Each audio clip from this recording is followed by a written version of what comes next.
Narinig mo na ba ang part 1 ng kwentong ito? Kung hindi, nasa comment. Matapos ang sunod-sunod na kababalaghan sa barangay, nagsimulang magtanong-tanong si Elmer, ang pinsan ni Noel, tungkol sa pinagmulan ng mga kwento. Habang ang buong baryo ay nag-aalburuto sa takot, isang matandang babae ang tahimik lang sa kanto ng kalsada, si Aling Marta, ang kilalang manghihilot. May alam to, bulong ni Elmer kay Noel. Matagal na siya rito. Lahat ng alamat, baka may bahagi siyang nalalaman. Lumapit sila kay Aling Marta. Nakaupo ito sa sirasirang upuan, naglulubid ng abaka habang mahinang nakatingin sa mga ulap. Aling Marta, may itatanong po kami, ani Noel. Totoo po bang may manananggal dito sa Cavite? Biglang tumigil sa pagkilos ang matanda. Tumitig sa kanila at isang malamig na hangin ang dumaan. May mga lihim na mas mabuting hindi binubuksan, mahinang sambit ng matanda. Pero dahil nandito na rin kayo, pakinggan nyo ang kwento. Isang lihim na itinago ng panahon. Noong panahon ng hapon, panimula ni Aling Marta, may isang babae na pinagsamantalahan ng mga sundalo. Sa tindi ng sakit at galit, isinumpa niya ang buong bayan. Nagpakamatay siya sa gitna ng kabubatan.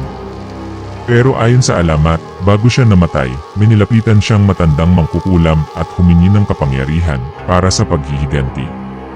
Tumahimik si Noel at Elmer. Ang kwento ay tila masyadong makaluma, pero may bigat ang bawat salita ng matanda. Simula noon, patuloy niya, may mga kabataang nawawala tuwing kabilugan ng buwan. May mga katawan na kinakaladkad, wasak, at wala ng lamang loob. At bawat henerasyon laging may babaeng namamana ang sumpa. Napatayo si Elmer. Ibig niyong sabihin may sumunod sa kanya. Nabuhay pa rin ang manananggal. Tumango si Aling Marta. At baka mas kilala niyo pa siya kaysa sa iniisip niyo. Ang pangalan sa likod ng anino ay... Mula sa kwento ni Aling Marta, lalong tumindi ang hinala ni Noel. Sinubukan nilang isa-isang balikan ang mga babaeng may koneksyon sa mga biktima. Isa na rito si Lara, isang guro sa baryo na kilalang tahimik at misteryosa. Napansin nilang tuwing may kabilugan ng buwan, wala si Lara sa eskwelahan. Palaging may dahilan, sakit, paglalakbay, o kung minsan, biglang pagkawala na hindi maipaliwanag. Nagdesisyon si Noel at Elmer na sundan siya. Gamit ang kanilang cellphone at night vision camera, sinubukan nilang tuklasin kung saan siya tumutungo kapag gabi. Gabi ng paghahanap ni. Gabi ng kabilugan ng buwan. Nakita nila si Lara na palabas ng bahay, may dalang malaking balabal. Tahimik siyang pumasok sa madamong bahagi ng kagubatan. Nagkubli si Noel sa likod ng mga pun habang pinipigilan ang paghinga. Unti-unti, hinubad ni Lara ang balabal at doon nagsimulang mabaliw ang katotohanan. Tumindig ang balahibo nila nang makita ang pagkakalas ng katawan ni Lara mula sa baywang paitaas. Lumipad ang kanyang kalahating katawan, may pakpak na parang paniki, at ang kanyang mukha ay nagbago, mas matalim ang mga ngipin, mapula ang mga mata. Nakuhanan nila ito sa video. Pero hindi nila alam kung anong panganib ang papasok sa sandaling makita ni Lara na sinusundan siya. Nasapul ka, pero may kapalit ni. Sa pagkataranta, muntik nang mabitawan ni Elmer ang cellphone. Ngunit natigilan sila nang mapansin nilang tumigil sa paglipad si Lara. Dahan-dahan itong bumaling, tila may naamoy. Shit, nakita tayo, bulong ni Noel. Biglang lumipad si Lara patungo sa direksyon nila. Tumakbo ang dalawa pabalik sa sibilisasyon, habol hininga, halos madapa sa damuhan. Pero bago pa sila makalayo, isang anino ang bumagsak sa harapan nila. Tumambad ang kalahating katawan ni Lara, nakangisi, may dugo ang ngipin. Wala nang atrasan, sabi nito. Alam niyo na. At wala nang makakaalis na buhay. Takas patungong impyerno eh. Muntik nang makuha si Elmer, pero nasapul niya ng flashlight ang mata ng manananggal. Napaatras ito. Ginamit nila ang pagkakataong iyon para makalayo. Nakauwi silang duguan, may sugat si Elmer sa balikat.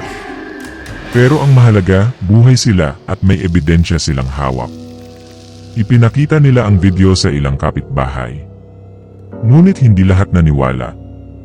Ang iba ay natakot, ang iba ay nag-akusang gawa-gawa lang iyon. Pero isang grupo ng mga kabataan vlogger ang nakakita ng video at sila ang nagsabing ito ang i-upload sa YouTube para mapatunayan ang urban legend ng Cavite. Ang video na kumalat ilang araw matapos ma-upload ang video, sumabog ito sa social media. Libo-libo ang views, shares at komento. May mga nagsasabing peke pero marami ang naniniwala. May mga kwento ring sumulpot galing sa iba't ibang lugar ng Cavite na tila kumpirmasyon sa kwento ni Aling Marta. Pero habang patuloy ang kasikatan ng video, bigla na lang nawala si Elmer. Ang paghihiganti ng nilalang Ayon sa CE, huling nakita si Elmer sa tapat ng bahay nila. Biglang may aninong lumipad mula sa bubungan at kinalagkad siya sa madilim na bahagi ng gabi.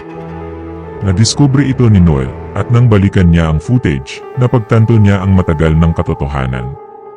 Lara ay hindi nag-iisa.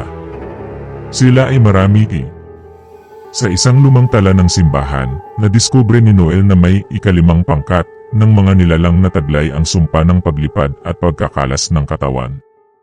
Lahat sila ay babae at may kanya-kanyang baryo na pinoprotektahan o sinisira. Ang Cavite ay isa lamang sa mga pinagkukunan nila ng laman loob.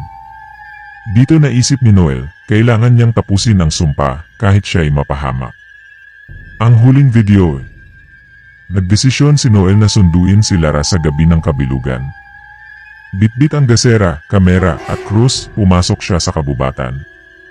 At doon, sa gitna ng gabi, kinuhanan niya ang pinakahuling video, ang aktwal na pagkakalas muli ng katawan ni Lara, at ang pagbangon ng iba pang manananggal mula sa kabubatan.